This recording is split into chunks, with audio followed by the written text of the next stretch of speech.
Hi everyone, so today I'm going to do a video about my June favourites. I apologise if I look or sound a bit weird. I've been ill for the last few days. I lost my voice, which is why I'm probably a bit croaky, and I just had to go out and walk my dogs, and it's been sunny all day, and then as soon as I left the house it started raining and I didn't have a hoodie or anything, so I'm a bit frazzled. Anyway, so I'll get straight onto it. The first of my favourites in beauty-wise is this Illamasqua skin-based foundation. I have a little sample which I was given for free for review, and you can find a full review of it on my blog. But basically I love it, it's amazing, this stuff. I'm the second palest colour, colour 02, and it seems to suit me perfectly once I've blended it out. It's really easy to blend. You only need a tiny blob to do your entire face, and it goes to a really natural finish. It doesn't look or feel as if I'm wearing any foundation at all. I just get kind of flawless China dollish skin. That's about it.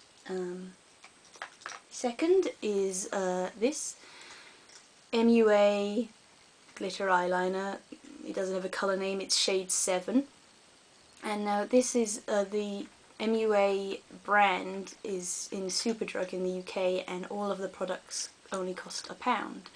And I wasn't expecting much from these when I first tried them, but I've had a couple now, and while the brush isn't very good, I think the eyeliner is really good. This is so that's one stroke swatch. I'm not sure you'll be able to see the colour in this light because it's not very good, but it's a kind of slightly purple fuchsia-y colour, like a very pinky purple. And I reckon you probably need about 2 coats of this to have opaque glitter eyeliner-ness, but you could probably get away with just one, and it's about the same as the Collection 2000 Glam Crystal eyeliners, which I also love, and they come in more exciting colours. And they're about £4-ish, and they're probably the best glitter eyeliners I've ever used. And this one comes probably a close second for the actual product, but the brush isn't very good. You can't, it's just a bit pathetic.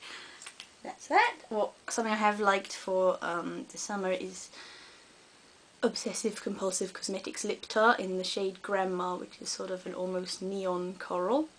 Again, you probably won't be able to see the best lighting, but there's a swatch.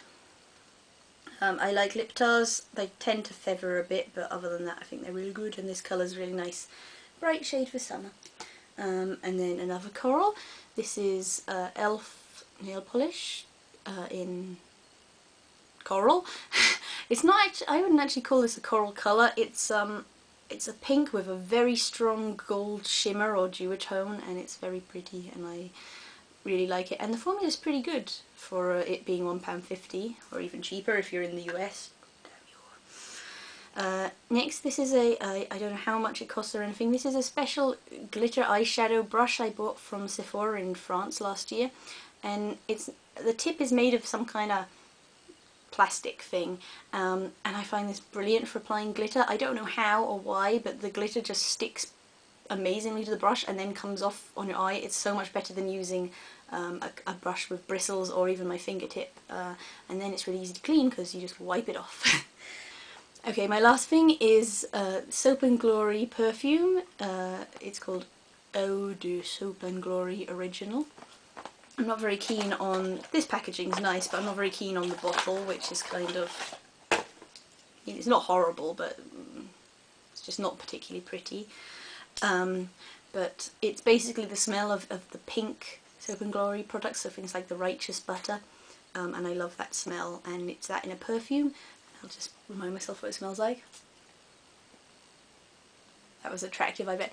It's very fruity. I can get a kind of hint of rhubarb and raspberry, and then there's also a floral note to it as well. I'm rubbish at perfumes. What it says is it's got fresh citrus top notes of orange leaf, lemon, peach and sweet strawberries with a sparkling heart of mandarin, summer rose, gardenia blooms and jasmine on a patchouli, warm umber and lush musk base. Now I don't really get any of that. I can smell the mandarin a little bit and the rose, and there's a kind of, oh, hello Darcy, there's a flowery, fruity scent. I don't get any of the patchouli or musk, which is really good because I can't stand those sort of scents. It lasts nicely. It like most perfumes seem to wear off for me after about an hour or two, and this one's much the same, but pretty good. And now, oh no, one last one, my Tangle Teaser. We used to have 2 of these, and both of them got lost, and so while they were lost for about a month I just didn't bother brushing my hair because my hair just forms into these horrible sort of dreadlock style things, and it's impossible to comb them out without just ripping out big chunks of my hair unless I have this, and it's great and I love it. And again, I've got a bigger review of that on my blog if anyone's interested. And then a few bits that aren't beauty related. Firstly, it's been ridiculously hot and sunny in London recently, and I can't cope with the heat at all. It makes me feel ill just going out in it. And I really needed a sun hat, but I really don't like many sun hats. They kind of tend to be very basic, kind of straw, or I don't know, I just don't particularly like them, or they don't suit me. And then on the ASOS sale I saw one that I had to have because it is absolutely ridiculous. And here it is. Fetching, isn't it? I really like this. It's so over the top and stupid it works well with my my wardrobe, and it has actually helped with keeping the sun off my head a little bit. I have had some kind of heat exhaustion recently, and that was with the hat, so I can't imagine what I've been like without it, and it stopped my head getting burnt, so that's good. The second is Claire, who, if you don't know, is my lady friend. She went out the other day and she popped into my favourite jewellery shop, which is Lennerides, I don't know, it's French, I can't. And they were having a huge 50% off sale, so she bought me something, and this is it. It's a beautiful pearl, giant pearl gaudy ring with Pierrot on it, and I love it. I love Pierrot. I collect sort of clowny Pierrot-y things, and often I kind of do my makeup a bit like him. I don't know why, I just like I really like it, so this is just lovely and made my little heart all warm. And then the final one is a film. I've lost the DVD, so I can't show you the thrilling cover, but I go through periods where I get sort of obsessed with certain films and I'll watch them over and over again. And at the moment, the film that I'm doing that with is Phantom of the Paradise. If you don't know, Phantom of the Paradise is, it's kind of a mental film. The storyline's a bit like a mixture of Phantom of the Opera with Faust and like a little bit of The Little Mermaid and other weird bits flung in. It's a musical, and I tend to like 2 kinds of films. I like films that are so bad they kind of become good again, like really cheesy, awful, or really cheap films. And then I like films that I consider sort of really good. And there's places where they interlock. I would say Mamma Mia. I would genuinely say that is a brilliant film, but it's also kind of cringeworthy. It's one of my favourites. I'm cool. And Phantom of the Paradise, I just honestly can't tell which section I think it belongs in, because some parts of it are so cheesy and cheap and rubbish, and then there are other parts that are really clever and strong, and yeah, it's really weird.